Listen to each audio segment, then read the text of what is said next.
time where you remember family that you may not talk to all year round. And then the holidays, you give them a call, or, you all get together. And something that people, to me, should do more often, to get together, break out the china, break out the good stuff. Don't just reserve it just for those special occasions. Every day should be special. That's my opinion. And so my takeaway from all of this is that we should live every day to its fullest, to its largest, dream big, continue to do so, remain hopeful, prayerful, and have an attitude of gratitude, especially during this Thanksgiving. And it's been a very difficult year in so many respects politically. For some of you, economically, it's been very challenging. A lot of you have had to revamp and get things resituated, but you're going to get on better footing, and we're hoping for a much better, truthfully, 2018. I really hope that this country gets on some more stable ground in so many different ways, where some of the emerging threats seem to diminish a little bit more.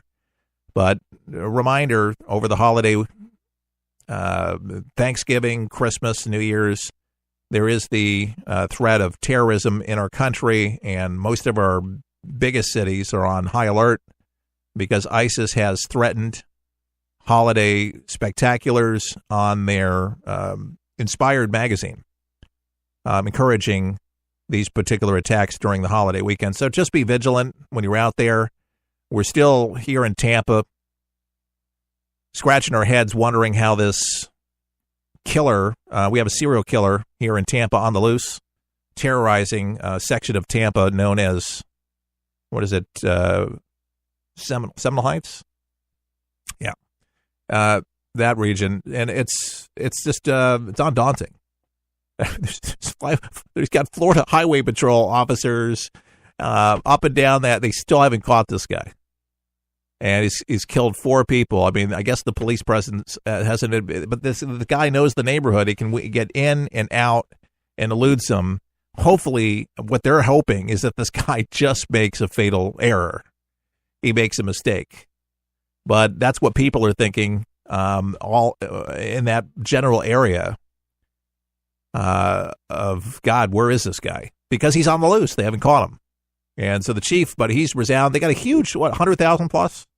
Yeah, $100,000 right now, and it might go higher, to turn this guy in. And they're convinced, at least local authorities and the mayor, convinced that somebody in the neighborhood actually knows something about this guy. And he's known. And that, and they would be just as guilty as him if they know that he's actually doing it, obviously. So maybe that's one of the reasons why they haven't come forward, but they're hoping with the reward. I mean, somebody's catch strapped. They're like, I could turn my cousin in. And maybe that's not the situation, but it appears to be a really young guy. And you can get a make on him. Look at it. It's a hoodie, and, he appears to be in his 20s. But they really don't have any really great facial of the guy. They haven't been able to zoom in and say, this is the guy. They just basically show this guy dressed with some socks on, some tennis shoes, and he's in these areas where these deaths occurred, walking away twice, captured on video. To me, in this age of technology and drones, I hope to God they're using drones in every particular piece of intelligence. Maybe they need to bring Geraldo in. Oh, wasn't he the guy during the Gulf War that gave up the coordinates? That happened a long time ago, but that was funny. Sad, scary for our troops, but yeah, we're exactly right here. This is where we are. Navy SEALs, somebody get this guy. I mean, you've heard of the Craigslist killer? This guy is the Tampa killer. It just doesn't give people the warm fuzzies around here. So we're praying that this guy does make a stupid mistake. And then bottom line is he doesn't kill anymore, because now there's 4 families with 4 loved ones that are dead. And the last guy, which just hurts, is a man who, and all of them, all their lives were valuable. But this guy was on his way, unemployed construction worker, was on his way to a soup kitchen and was popped. He was waiting for a bus on his way to volunteer, in between gigs, doing something good, paying it forward. And this is what this guy gets: shot.